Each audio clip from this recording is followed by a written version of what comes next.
The first time you noticed Angela, you did not see her face. You noticed the sound of her steps. Soft, careful, like someone who had learned how to exist without being seen. She moved through the long halls of your house as if she feared waking the walls themselves. The marble floors echoed everything, yet her footsteps somehow carried apology in them. You were standing at the top of the staircase when you heard her below, arranging flowers that were already perfect, straightening a table that had never been crooked. You were never supposed to notice her. Men like you did not notice maids. Men like you were taught that noticing led to complications. That kindness blurred lines. That affection created weakness. Your name was Williams. The Williams estate had carried that name longer than memory itself. Generations of wealth, power, quiet cruelty wrapped in polished manners.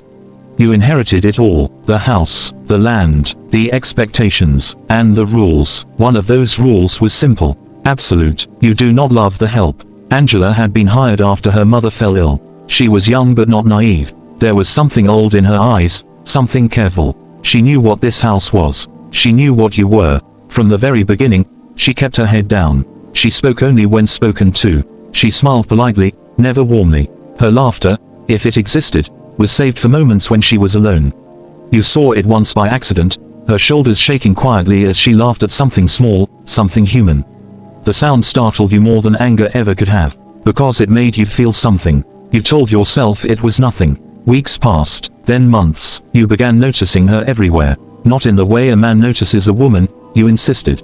But in the way one notices silence after noise, or warmth after cold. She learned your habits without asking. Your coffee was always ready at exactly the moment you reached for it. The books you left open were never closed, but carefully marked. The lights in your study were dimmed just enough in the evenings, as if she understood the weight of your thoughts. She never lingered. That was what made it dangerous. Angela never tried to be seen. She never tried to be more than what she was allowed to be. And somehow, that restraint pulled you closer than any boldness ever could. You started finding excuses to stay home. You told yourself it was work, or fatigue, or the weather, but deep down, you knew. You liked knowing she was there. She avoided your eyes at first. When she passed you in the hallway, she lowered her gaze. Her hands were always folded in front of her, fingers clasped as if holding herself together. One evening, you spoke her name without meaning to. Angela. The sound of it surprised both of you. She froze. Slowly, she looked up, and for the first time, you truly saw her. Her eyes were not timid. They were guarded, watchful. They carried the knowledge of someone who had learned early that the world does not forgive softness. There was a quiet strength in her, wrapped tightly beneath obedience. "Yes, sir," she said. Her voice was gentle, but steady. You did not know why you called her. You had nothing to say, no instruction to give, so you let the moment stretch. Too long. You should have dismissed her, should have turned away. Instead, you nodded, as if confirming something to yourself. "That will be all," you said. She bowed her head and walked away. But something had shifted. That night, you could not sleep. Your bed felt too large. The silence pressed against you. You kept hearing her footsteps in your mind, that careful rhythm, that quiet presence. You reminded yourself of the rules. You reminded yourself that affection was dangerous. That attachment bred weakness. That love, especially the wrong kind, destroyed everything it touched. You had seen it happen before. Your father had once loved a woman beneath his station, a governess. The scandal had nearly ruined the family. She had been dismissed overnight, sent away with money and silence. Your father never spoke her name again. But he never smiled the same way either. You swore you would never repeat his mistake. And yet, the next morning, you found yourself lingering in the kitchen longer than necessary. Angela stood by the counter, peeling fruit with careful precision. She did not look up when you entered, but you could feel the tension ripple through her.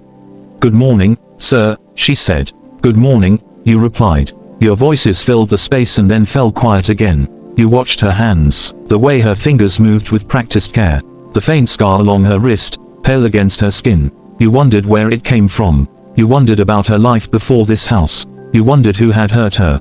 The thought made something tighten in your chest. You turned away abruptly, ashamed of your curiosity. Days passed. The tension grew. You started noticing the small things. The way she hummed softly when she thought she was alone. The way her shoulders sagged when she finally sat down at the end of the day. The way her smile never quite reached her eyes when others were around.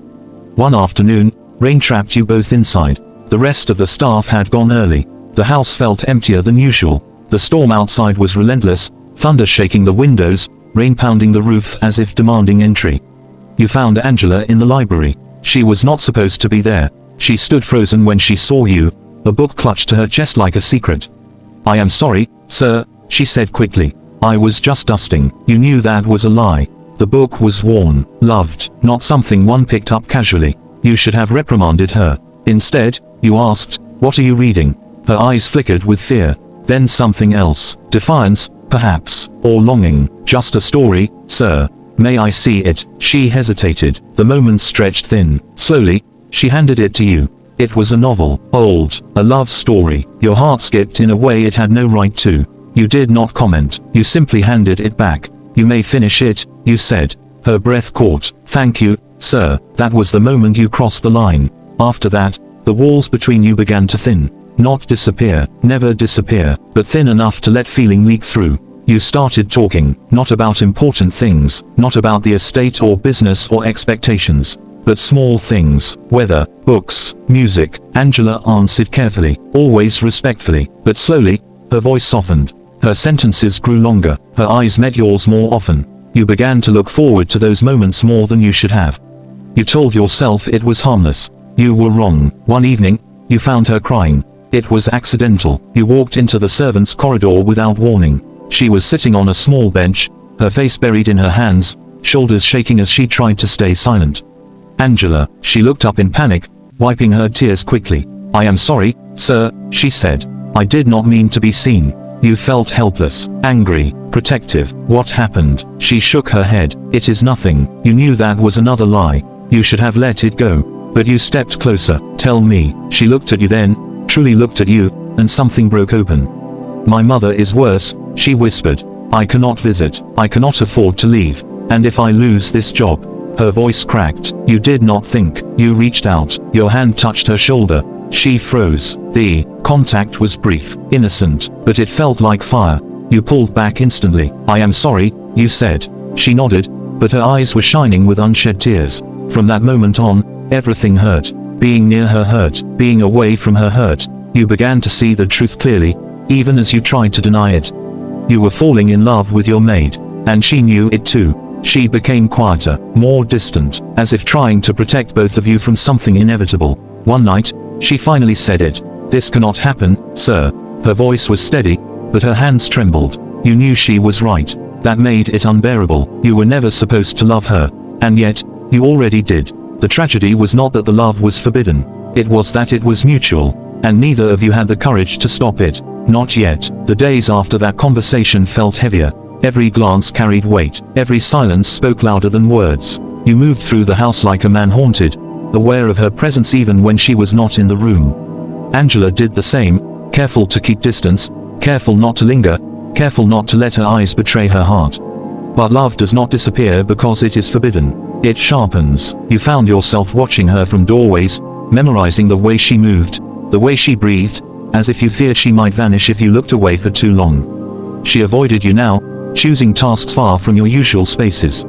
When your paths crossed, she bowed quickly and passed by, her expression composed, her pain hidden behind duty. At night, you lay awake, staring at the ceiling, replaying every moment you had shared. Her laugh in the kitchen, her tears in the corridor, the warmth of her shoulder beneath your hand. You had known desire before. Want, attraction, indulgence. This was different. This was quiet and consuming. It did not ask. It settled in your chest and refused to leave. You considered ending it the only way you knew how. Letting her go. The thought felt like tearing something vital from yourself. But you told yourself it was mercy. For her reputation. For her future. For the house that would never accept her as anything more than what she was. One afternoon, you called her into your study. She stood before you, hands folded, eyes lowered. Yes, sir. You struggled to find your voice. Angela, you said carefully. I believe it would be best if you sought employment elsewhere. Her breath caught. For a moment, she did not move.